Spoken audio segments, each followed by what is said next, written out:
Do, do you think the reason that people like David Miscavige are torturing and harming people, even high execs, is because they're not celebrities?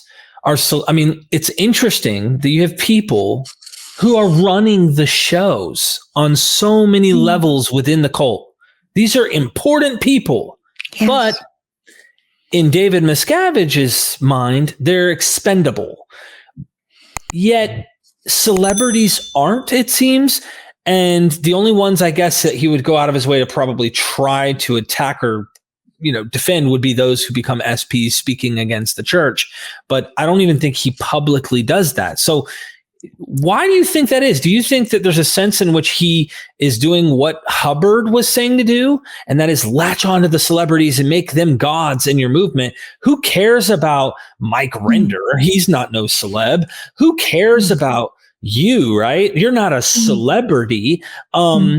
It's about these celebrities, Hollywood. What's going on with this? Have you ever psychoanalyzed this and try to see maybe why he does that to non-celebs, even if they have a bigger role in the functionality of Scientology? Well, celebrity endorsement is what they seek. Many people look up to a celebrity. That's why celebrities are paid gobs of money to advertise a certain soap or a vacuum cleaner or Pepsi Cola.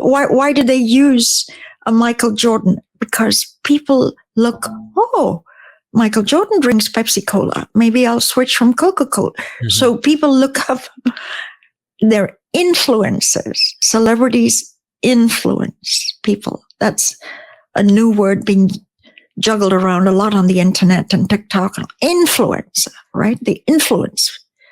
So they hang on to their celebrities for dear life because they believe that they will influence the Scientology endorsement and therefore come on in and check it out. If Tom Cruise dumped Scientology tomorrow, there would be a disintegration, and he's holding it together. People still believe, well, if Tom Cruise finds goodness here, there's got to be something. And so they absolutely make sure that his every whim and fancy is catered to. They want to be quite sure. They have daily phone calls. David Miscavige talks to Tom Cruise almost daily. Tom Cruise bought a condo in Clearwater just to be near the big flag facility, the big facility in Clearwater. He bought a condo there, which he doesn't live in and has never moved in, just to be close to where David Miscavige has an abode and where Scientology delivers all this stuff.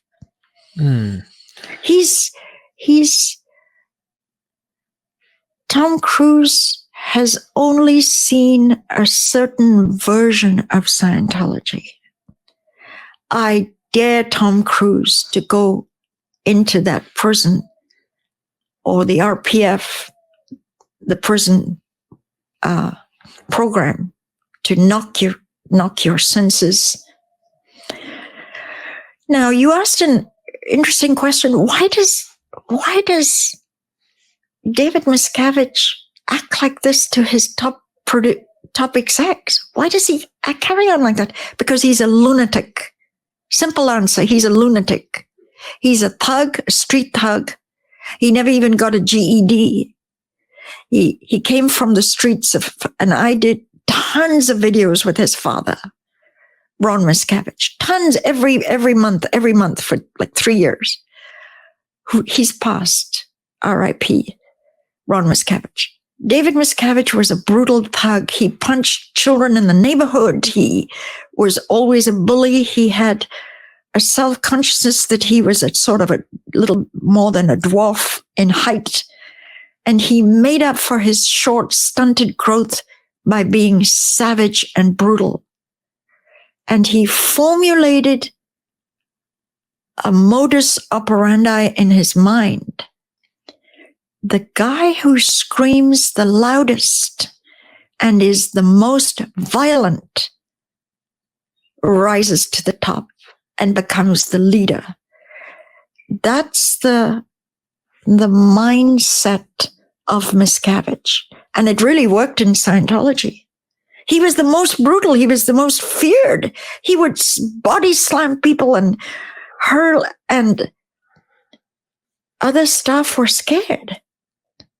And I mean, just look at the thugs of the world. Tell me, join in. Saddam Hussein.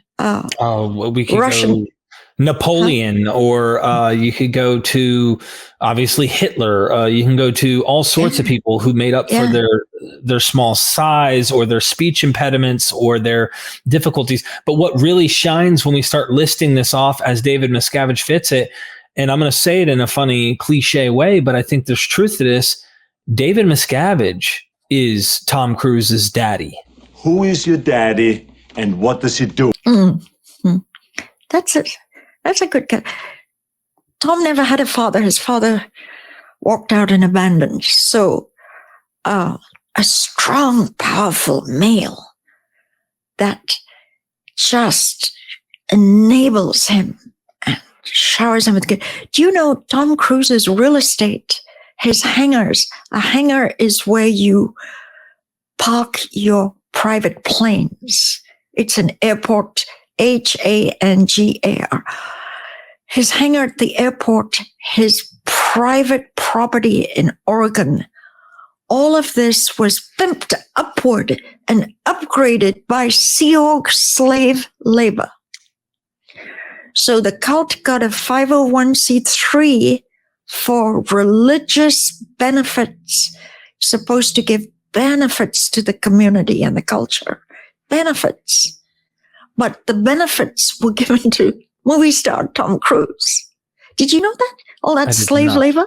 Let me send you pictures of the exquisite work, just breathtaking work done on Tom Cruise's private property to make it more valuable, Telluride, so that his net worth was increased by Sea Org members' slave labor, making $50 a week, if that. It's almost like him as an actor of Top Gun. He's trying to make it a reality. Tons of reports have been submitted to the IRS by various ex-Sea Org members. Tons and tons. The IRS used to have executives to look out of malfeasance from 501c3s. They used to have like a czar, and they used to have a czar for East US, a czar for West US, a czar for North America, broken down in huge segments. When the IRS did a reorganization internally, they took away these posts. They were slimming down. And now the IRS has no one home. They do not have a czar to police huge malfeasance from 501c3s, not giving the culture or community benefits, but using their 501c3 status for self-promotion, How is finding Tom Cruise a sexual partner like they did, how is that benefiting society? They got a religious tax exemption because they proved to the IRS they were benefiting the general public. How is assigning Sea Org members, staff, to find Tom Cruise a sexual partner, how does that benefit the general population? You tell me. You know the answer to that one.